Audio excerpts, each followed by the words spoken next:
You're kidding me. How many pulled out? Over one article? Seriously? I never said I wasn't from there. What does this have to do with trust? I didn't. No, he's not picking up. I'll fix it tomorrow when I close. I don't care. I'll be there tomorrow. Yes. Tell them. All right.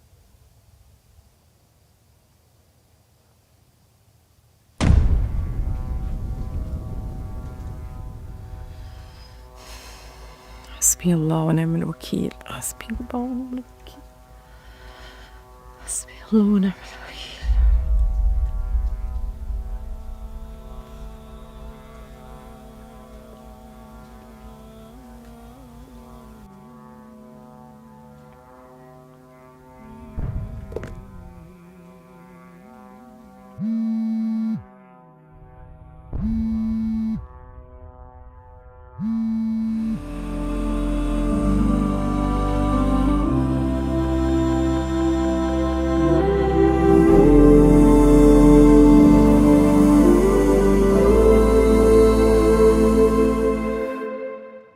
وَلَئِنِ اسْتَعَاذَنِي لَأُعِيذَنَّ. And if he seeks refuge in me, I will grant it to him.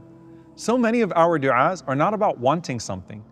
They're about wanting something or someone to go away because we're afraid. And the absence of safety robs us of any type of serenity, even when we have a full slate of blessings. Allah wants you to feel safe, and He wants you to feel assured that your du'a has been heard, and that your du'a will be upheld, and that while fear may be temporary, His protection is permanent. Allah says, وَعِزَّتِي وَجَلَالِي لَا أَجْمَعُ عَلَىٰ عَبْدِي خَوْفَيْن وَلَا أَمْنَيْن. By my might and my majesty, I will not combine upon my servant two fears or two securities. If he feared me in this world, then I will make him feel safe on the Day of Judgment. And if he felt safe from me in this world, then I will make him afraid on the Day of Judgment. So two feelings of fear and two feelings of safety cannot live in the same heart. If you tremble here, you will be sheltered there. And if you feel invincible here, then you'll finally learn fear there. If you live here mindful of Him, cautious not to displease Him, He grants you safety there. But if you live heedless of Him, careless with His limits, then those consequences await you when no veil can hide you. And with that balance, the first door of protection opens up to us. Al-Mu'min, the grantor of faith and security. Because amn, safety, and iman, faith, are actually both born of the same root word, and they also work beautifully in tandem. He secures your outside from harm and your inside from doubt. He gives aman to the frightened and iman to the faithful. And Imam al-Ghazali rahimahullah said, Al-Mu'min provides security and safety to a mu'min by blocking the paths of danger, while also assuring his creatures that they will not be dealt with unjustly. الَّذِي أَطْعَمَهُم مِّن جُوعٍ وَآمَنَهُم مِّن خَوْفٍ. He who fed them when they were hungry and made them safe from fear. The same one who put food in their stomachs, put tranquility in their hearts. Because you don't only need provision, but also peace. So He secures your heart from the inside, as He secures your body from the outside. Think of Hajar, stranded in the desert in the middle of nowhere with a dying child. And then she looks up to Al-Mu'min. Before she was given this divine well of Zamzam with unlimited water that became a means of provision and protection for her, He put in her heart the divine spring of faith that gave her assurance that Allah was never going to lose her, that He was going to grant her safety through some sort of miraculous outward means. She just didn't know how yet, but her inward reality manifested before her outward reality. And then look at how Allah describes who He sends tranquility to. هُوَ الَّذِي أَنزَلَ السَّكِينَةَ فِي قُلُوبِ الْمُؤْمِنِينَ.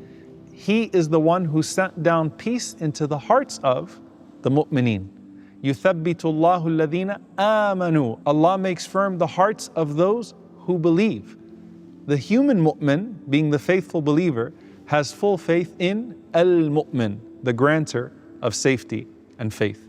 And with that comes serene hearts and steadfast feet. And that inner peace is a promise that when you protect His limits, He protects your soul. When you stand for truth, He solidifies it inside of you. He makes you believe in Him and then proves to you that your belief was never in vain. He also comforts you in that fear of losing what you love. But the storms outside of you are still going to rage, and you still need a watcher from above, which opens up the next door, Al-Muhaymin, the overseeing protector. The root word haymana means to supervise, to watch, to protect. Al-Muhaymin only comes in the Quran once, and it's right after Al-Mu'min. It takes you from inner safety to surrounding protection. So think of it this way, if Al-Mu'min secures the inside, Al-Muhaymin protects the horizon. It's not like Allah set the playing field, put faith in your hearts, and then just let the match go.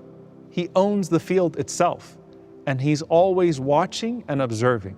His throne reigns just as supreme here as it does on the Day of Judgment. The only difference is that here it's unseen. His omnipotence is met by His omnipresence. So He observes you to catch you when you fall and to care for you when you fall apart. His watchfulness is not just surveillance, but security. When you feel unseen, you are most seen by Him. When you're about to walk into harm's way, He sets an obstacle to redirect you. While when your enemy overcomes you, He sets for them a sudden trap. When you have a hole in your strategy, He fills the gap. And if there is a temporary victory for them over you, He guarantees the final score. Think of it this way.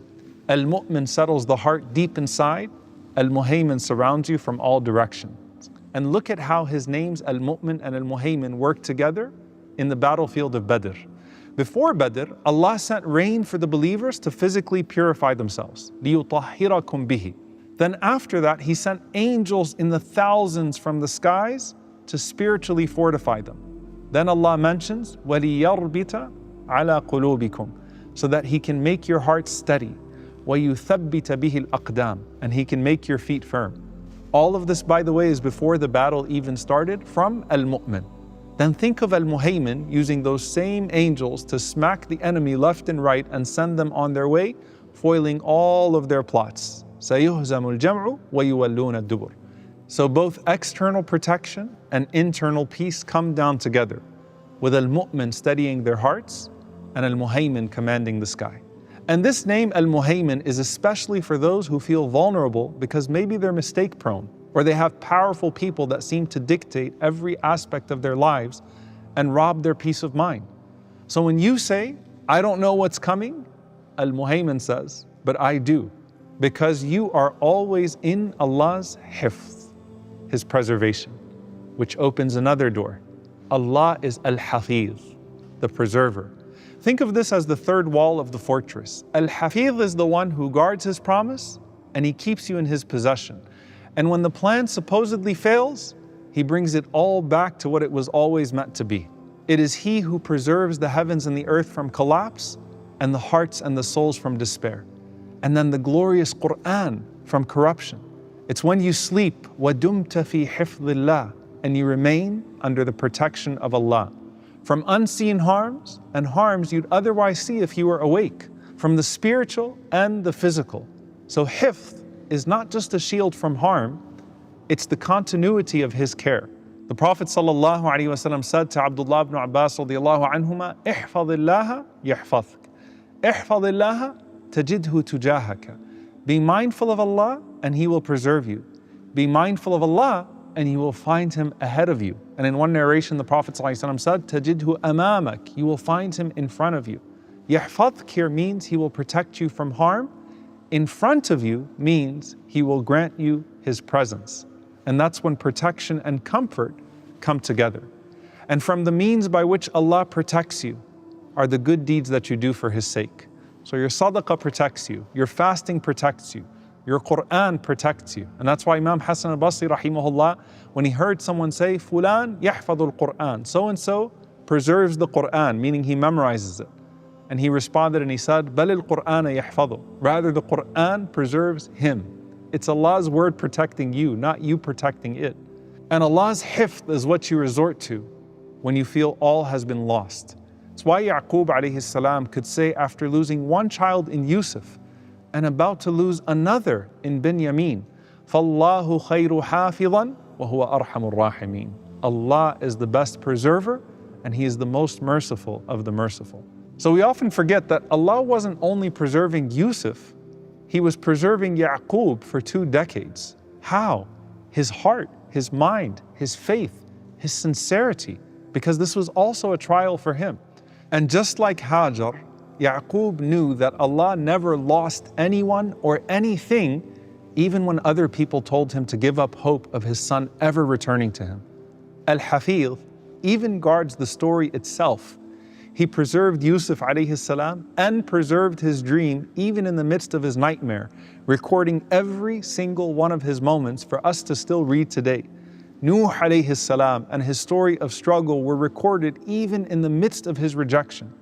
In fact, think of the people of Gaza and the stories that lay beneath the rubble.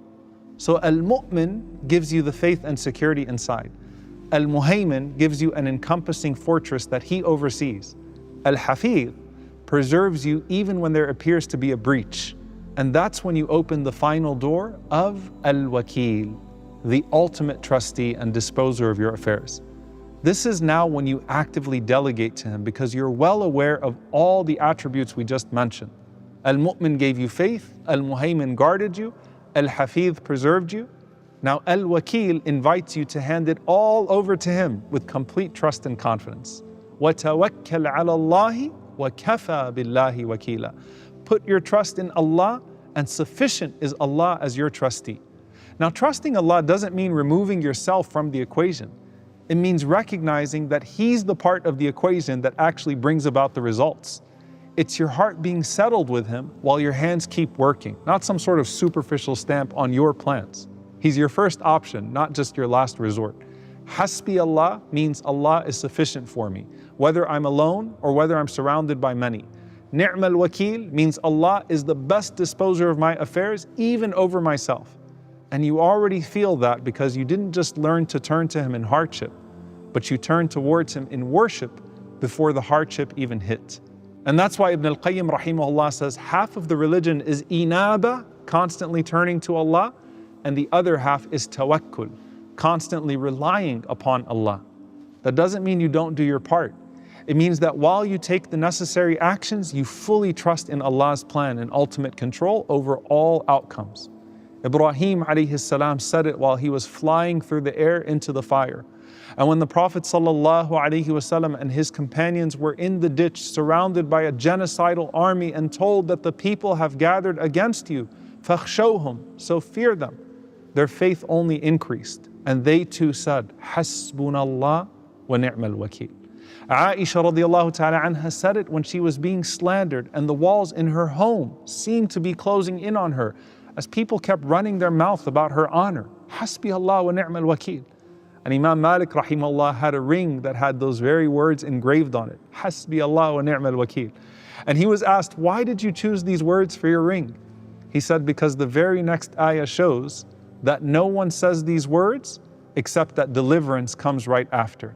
فَانْقَلَبُوا بِنِعْمَةٍ مِّنَ اللَّهِ وَفَضْلٍ لَمْ يَمْسَسْهُمْ سُوءٌ وَاتَّبَعُوا رِضْوَانَ اللَّهِ.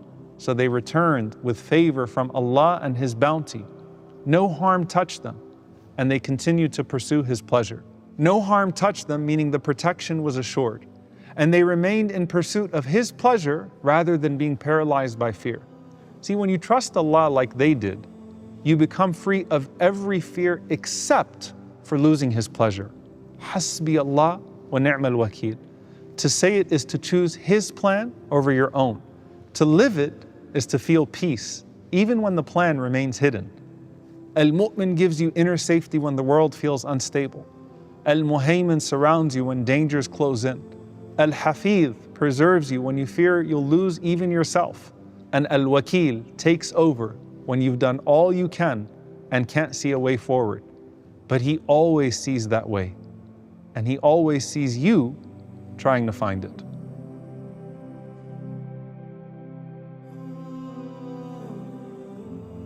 Ya Mu'min, grant me faith that no fear can shake. Secure my heart in Your promise and guard my soul from every whisper that breeds doubt. Let my trust in you be heavier than any worry that visits me. Ya Muhaymin, the watchful one who never sleeps. Watch over me in the moments that no one else can. Protect me from what I can and cannot see, and be my shield from even what I see but cannot change. Ya Hafiz, preserve my faith through trial and time.